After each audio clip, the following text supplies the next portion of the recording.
اعوذ باللہ من الشیطان الرجیم بسم اللہ الرحمن الرحیم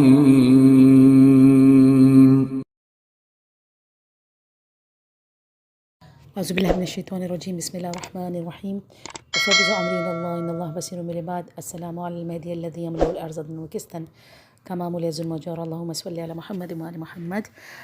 آج آپ کے ساتھ درس کا موضوع ہے اہدنا الصراط المستقیم۔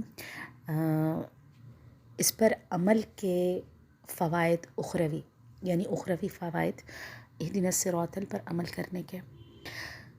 اہدنا الصراط ہے کیا؟ ایک جملے میں اگر ہم بیان کریں، تفسیر نمونہ کی ایک روایت ہے، ایک جملہ ہے کہ صراط ہے کیا؟ کہا جب قرآن کا مطالعہ کریں تو پتہ چلتا ہے آئین خدا پر عمل کرنا صراط مستقیم ہے، دین حق اور احکام خدا کی پابندی کرنا صراط مستقیم ہے، عبادت کرنا صراط مستقیم ہے۔ یعنی ہم دین کے کسی بھی کام پر جو آئین خدا کے مطابق ہو، دین خدا کے احکام کے مطابق ہو، حق پر عمل ہو، عبادت ہو، چاہے جو بھی دین خدا کا حکم ہو، ہم اس پر عمل پیرا ہو رہے ہیں تو وہ راستہ ہے صراط مستقیم کا، اور یہی راستہ ہمیں لے جاتا ہے اخروی راستے کی طرف۔ اور وہ اخروی راستہ کہاں جاتا ہے؟ آپ دیکھیے، بڑی خوبصورت حدیث میزان الحکمہ کی چھٹے امام ارشاد فرماتے ہیں صراط دو راستے ہیں۔ یعنی ہمارے ذہن میں ہوتا ہے نا صراط مستقیم یعنی دین پر چلنا، ایک راستہ کا نہیں، صراط اصل میں دو راستے ہیں، ایک راستہ دنیا میں ہے اور دوسرا آخرت میں ہے، یعنی یہ کنیکٹڈ ہے، یعنی اس کی دو شاخیں ہیں۔ آپ دنیا پر عمل کریں گے نا تو دوسری شاخ پر آپ خود بخود چل رہے ہیں۔ تو مولا بیان فرماتے ہیں صراط دو راستے ہیں، ایک دنیا میں ہے اور دوسرا آخرت میں۔ اچھا، دنیا کا یہی حق پہ چلنا، دین پر عمل کرنا، آخرت کیا ہے جو کہ میرا بھی موضوع بحث ہے آپ کے ساتھ؟ امام فرماتے ہیں آخرت کا صراط مستقیم جو ہے وہ مومنین کے لیے جنت کا راستہ ہے، یعنی وہ عمل دنیا میں کرتا ہے اور جا رہا ہے جنت کے ٹریک میں آخرت میں۔ تو صراط مستقیم پر عمل کرنے کا پہلا فائدہ یہ ہے کہ وہ جنتی ہو جاتا ہے، وہ جنت کے راستے پہ چلنا شروع ہو جاتا ہے۔ اچھا، دوسرا فائدہ کیا ہے؟ فرمایا جو صراط مستقیم پہ دنیا میں چلتا ہے، ہادیان دین کی پیروی کرتا ہے، اب اس کا دوسرا فائدہ کیا ہے؟ یہ بھی حدیث امام ہے، تو اس کے چلنے کا فائدہ یہ ہے کہ وہ آخرت میں جہنم کا ایک پل ہے جو صراط کے نام سے ہے، اس پر سے آسانی سے گزر جائے گا۔ اچھا، وہ کیسا پل ہے؟ فرمایا جو بال سے زیادہ باریک ہے اور تلوار کی دھار سے زیادہ تیز ہے۔ اچھا، یہاں پر امام کی ایک حدیث بھی ہے کہ پل صراط سے گزرنے کا طریقہ بھی الگ ہوگا۔ اچھا، آپ دیکھیے دنیا میں کچھ ایسے کام، دنیا کی صراط میں کچھ ایسے کام ہیں کہ جو اللہ نے حکم کیے ہیں اور ہم نے وہ اگر انجام دیے تو یہ پل صراط ہمارے لیے، ہمارے گزرنے کا طریقہ مختلف ہو جائے گا۔ مثلاً امام نے بیان فرمایا پل صراط پر بعض لوگ بجلی کی تیزی سے گزر جائیں گے، بعض چلتے ہوئے گزریں گے، بعض چیزوں کو پکڑتے ہوئے گزریں گے، بعض لٹکتے ہوئے یعنی گرتے پڑتے گزریں گے، بعض بڑی سختی سے گزریں گے۔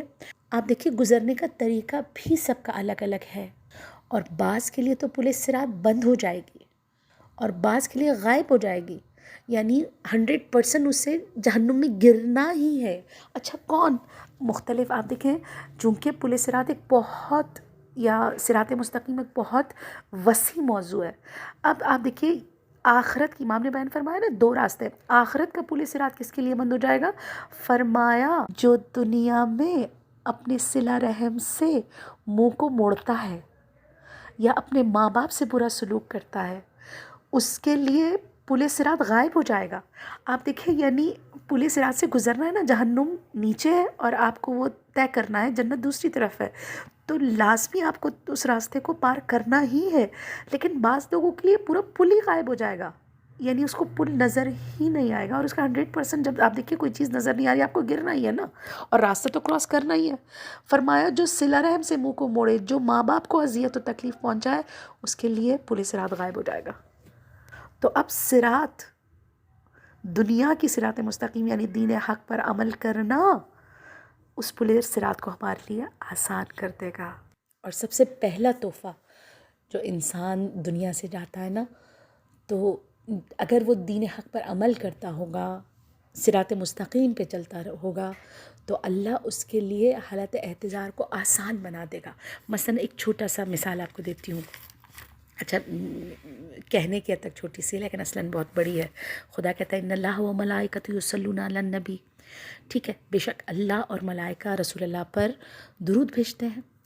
اب یا ایھا الذین آمنوا صلوا علیہ وسلموا تسلیما، تم بھی رسول اللہ پر درود بھیجو جیسے بھیجنے کا حق ہے۔ اچھا اگر ہم درود بھیجتے ہیں، اللہ کے حکم پر عمل کر رہے ہیں نا، اللہ کے حکم پر عمل کرتے ہوئے اگر ہم نے اس کام کو انجام دیا، ہم اس صراط پر چلے، صراط مستقیم پر چلے حکم الہی کے تحت، پہلا ہی مرحلہ ہم پر کیسا آسان ہوگا۔ اچھا کتاب 100 موضوعات 500 داستانیں جلد نمبر 2 درود کے باب میں ایک واقعہ ہے۔ فرمایا ایک شخص نے دیکھا کہ حج میں ایک نوجوان لڑکا ہے، اور مدینے میں اس کو دیکھا حج کے ایام میں قبر رسول کے پاس صرف درود پڑھ رہا تھا۔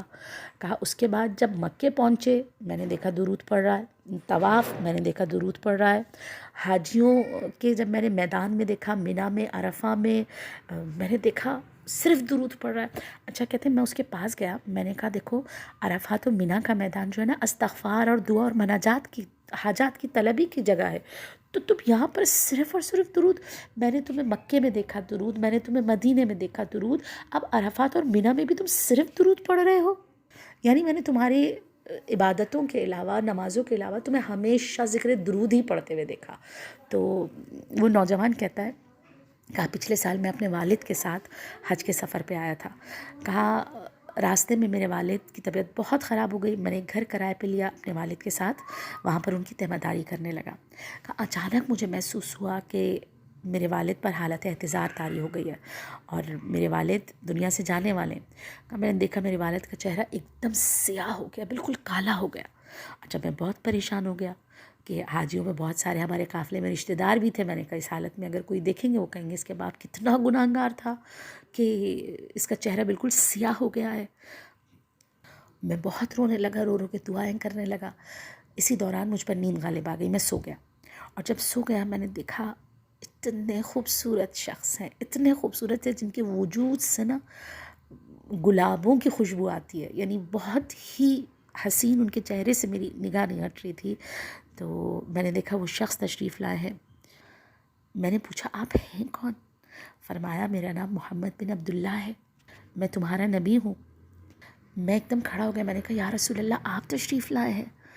یا رسول اللہ میں توسل کر رہا تھا، میرے باپ کی حالت بہت خراب ہے اور میرے باپ کا چہرہ بالکل سیاہ ہو گیا ہے۔ رسول اللہ نے فرمایا تمہارا باپ گناہگار تھا لیکن مجھ پر بہت درود بھیجتا تھا، اسی لیے موت کے وقت میں اس کی مدد کرنے آیا ہوں، اور وہ جو اللہ کے حکم سے یہ درود مجھ پہ پڑتا تھا نا، اس وقت میں اس کو صلہ دینے آیا ہوں۔ کہا یہ خواب دیکھتے دیکھتے میں ایک دم جاگ گیا، اور جیسی جاگا نا میں نے دیکھا اپنے والد کے چہرے کو، میں نے دیکھا میرے والد کے چہرہ 14ویں کے چاند کی طرح چمک رہا تھا۔ میں جان گیا کہ یقیناً درود پڑھنے کی فضیلت کی وجہ سے میرے بابا کے چہرے کی یہ نور آیا ہے۔ آپ دیکھیں حکم الہی پر عمل انجام دیا۔ دیکھیں ہم بات کرتے ہیں کتنے گناہ ہو جاتے ہیں ہم سے، کتنی غیبتیں ہو جاتی ہیں، لیکن اپنی زبان کو عادی بنایا حکم الہی کے ذریعے سے، یعنی درود پڑھا تو اپنے کام زبان کو کتنی بری چیزوں سے دور رکھا، صراط مستقیم پر لے کر آیا اپنی زبان کو۔ اچھا صراط مستقیم ضروری نہیں ہمارے صرف پاؤں چل رہے ہوں، نہیں، ہمارے ہاتھ صراط مستقیم پر، ہماری نگاہیں صراط مستقیم پر، ہمارے ہاتھ صراط مستقیم پر، ہماری زبان صراط مستقیم پر۔ تو اب چونکہ اس نے اپنی زبان کو صراط مستقیم پر لایا اور تمام غیبتوں سے، تمام چغل خوریوں سے دور کر کے درود سے منور کیا، تو اس درود کے ذریعے سے حالت احتضار کا جو آخرت کا پہلا مرحلہ ہے، تو اس پہلے مرحلے ہی نے زبان کی صراط کے ذریعے سے اس کی عاقبت بخیر کر دی۔ تبھی وہ نوجوان بتاتا ہے کہ اس کے بعد میں نے اپنی زبان کو فالتو باتوں سے دور کر دیا، میں نے اپنی زبان کو دیگر باتوں سے دور کر کے صرف درود کی ویٹ کرتا ہوں تاکہ یہ حکم الہی پر لگ کے صراط پر چلتی رہے۔ اور اسی طرح اگر ہم اپنے ہاتھ کو صراط پر چلائیں، ہم اپنے ہاتھوں کے ذریعے سے، پاؤں کے ذریعے سے کسی کی مدد کریں. دیکھیے یہ بھی تو صراط مستقیم ہے، یعنی اللہ کے حکم سے کسی کو اذیت نہ دینا، کسی کی مدد کرنا. اور اگر وہ مدد ہم گھر والے کی کریں تو کیا ملے گا مجھے؟ مثلاً میں نے اپنے گھر میں امی کی مدد کی، آج جیسے بچے ہیں نا، اپنی امی کی مدد کی، امی کے ساتھ گھر کا کوئی کام کر دیا. اب روز محشر مجھے اس کا کیا اجر ملے گا؟ ایک دفعہ رسول خدا مولا علی کے گھر تشریف لائے، دیکھا بی بی فاطمہ کھانا بنانے کا انتظام کر رہی ہوں اور مولا جو ہے نا وہ دال صاف کر رہے ہیں بی بی کے ساتھ. رسول اللہ نے جیسے ہی دیکھا نا امیر المومنین بی بی کے ساتھ گھر کا آدھا کام کر رہے ہیں، بی بی کچن میں کام کر رہی ہیں، مولا دال ان کے ساتھ صاف کر رہے ہیں.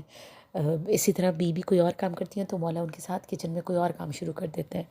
تو یہاں پر رسول خدا نے جیسے دیکھا اور فرمایا، یا علی، جب کوئی اپنے گھریلو کام کاج میں خواتین کا ہاتھ بٹائے گا تو اللہ اس کے نامہ اعمال میں بدن کے ہر بال کے بدلے میں، آپ دیکھیے ہمارے جسم پہ کتنے بال ہیں، صرف سر پر تو نہیں ہوتے نا، ہمارے ہاتھوں پر، پاؤں پر، ہمارے کتنے اعضاء پر بال ہیں.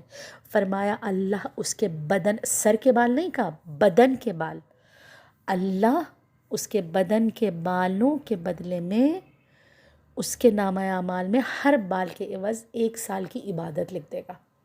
آپ کاؤنٹ کر سکتے ہیں، ہر بال کے عوض 1 سال کی عبادت. اور پھر رسول خدا نے بیان فرمایا وہ عبادت کیسی ہوگی؟ دن میں روزہ اور رات کی نماز شب کی سی عبادت. اور پھر فرشتے لکھیں گے کہ یہ عرصہ اس نے صابرین کیسے گزارا. کسی نے سوال کیا یا رسول خدا صابرین سے مراد کیا؟ فرمایا صابرین سے مراد حضرت داؤد، حضرت یعقوب، حضرت عیسیٰ. یعنی آپ دیکھیے گھر میں اگر کوئی مرد اللہ کے حکم کی وجہ سے کام کر رہا ہے، اللہ کو خوشنود کرنے کے لیے کام کر رہا ہے، فرمایا اس کا اجر کیا ہے؟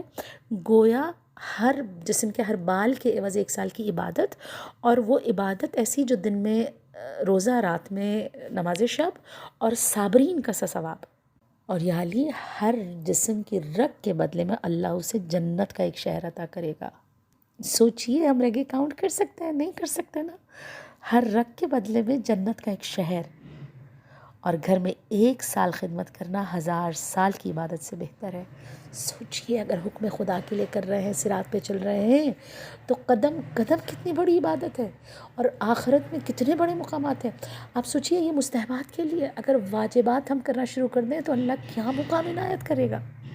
پروردگار سے دعا ہے ہمیں حکم پروردگار پہ چلنے کی، صراط مستقیم پہ چلنے کی، ہمیں واجبات و مستحبات پہ چلنے کی توفیق عنایت فرما، اور پروردگار اس کا اجر و طفال اہل بیت ہمیں عنایت فرما. وصلی اللہ علیہ وسلم.